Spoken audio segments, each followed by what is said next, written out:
हमारे यहाँ शादी जब होती है तो दूल्हे को भी कहा जाता है, दुल्हन को भी कहा जाता है कि कहीं बाहर घूम फिर कर आएँ, कुछ दिन अकेले गुजारें, किसी अच्छी खूबसूरत जगह पर जाएं। तो हनीमून का लफ्ज़ इस्तेमाल होता है। क्या हनीमून पर जाना चाहिए? अगर शरीयत की पाबंदी मुमकिन हो तो जाने में हर्ज नहीं है। उम्रे पर भी तो जाया ही जाता है, ये भी सफ़र ही है। हज पर भी जाया जाता है, लेकिन हर जगह शरीयत की पाबंदी ज़रूरी है।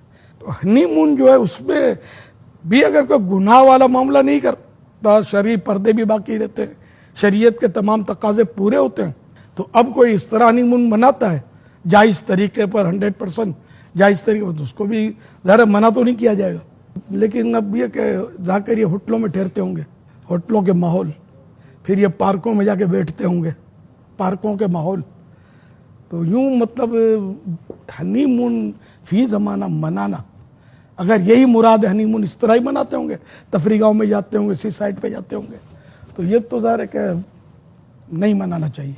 हुज़ूर, एक पॉजिटिव तब्दीली तो हम माहौल में देख रहे हैं कि अब रुझान जो है शादी के बाद हज का अगर सीज़न होता है तो हज की इस तरह तरकीब बनाई जाती है, या उम्रे पर दूल्हा ले जाता है दुल्हन को, तो इसकी पजीराई होनी चाहिए। जी, जो साहिब हैसियत होते होंगे और मजहबी जहन होता होगा तो ये करते होंगे, लेकिन अक्सरियत ये नहीं करती। अब जैसे कि बच्चों की छुट्टियां आती हैं तो कोई लंदन जाएगा, कोई पेरिस जाएगा और मदीने की तरफ दौड़ेगा दीवाना मदीने का। तो यूँ कुछ ऐसे होते हैं जो उम्रा की तरकीब करते हैं, मदीने की हाज़िरी से मुशर्रफ होते हैं, लेकिन इनकी तादाद थोड़ी होती है। ज़्यादातर इधर उधर सैर व तफरी के लिए लोग मुख्तलिफ मुल्कों का रुख करते हैं, मुख्तलिफ शहरों का करते हैं।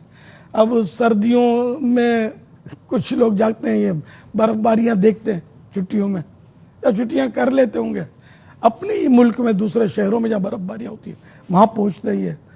और गर्मियों में भी हमारे बाद शहर ऐसे हैं हमारे मुल्क में कि जो ठंडे होते हैं तो वहाँ का रुख करते हैं।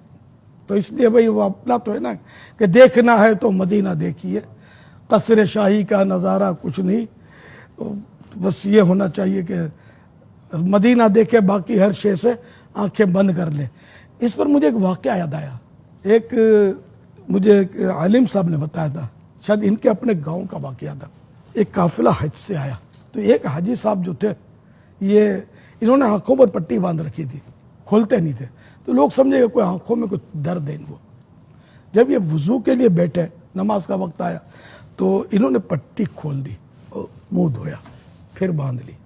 अब लोगों को तजस्सुस बड़ा, राज किया, तो इसको पूछा कि मसला क्या है कि तुम ये, तो उसने बताया कि मैं दरअसल ऐसे ऐसे नज़ारे करके आया हूँ कि अब मुझे यहाँ की ये अशिया जो हैं, यहाँ के नज़ारे मुझे भाते नहीं हैं, देखने को दिल नहीं करता, इसलिए मैंने पट्टी ही बांध ली है।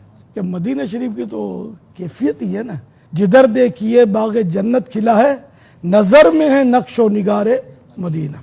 आशिकों का अंदाज है, हर एक का अपना अपना अंदाज होता है। जो लोग सफ़र करते हैं इस तरह इन इलाकों का, तो होता है कि थोड़ा सा माहौल चेंज होगा, पानी चेंज होगा। अभी निगरानी शूरा भी माशाल्लाह सफ़र पे हैं साउथ अफ्रीका के, आप नहीं गए, आपको भी जाना चाहिए, कुछ हवा तब्दील हो। हदीस पाक है ना, साफिरू तसहू, है ना, सफ़र करो सेहतियाब हो जाओगे, सेहत पाओगे।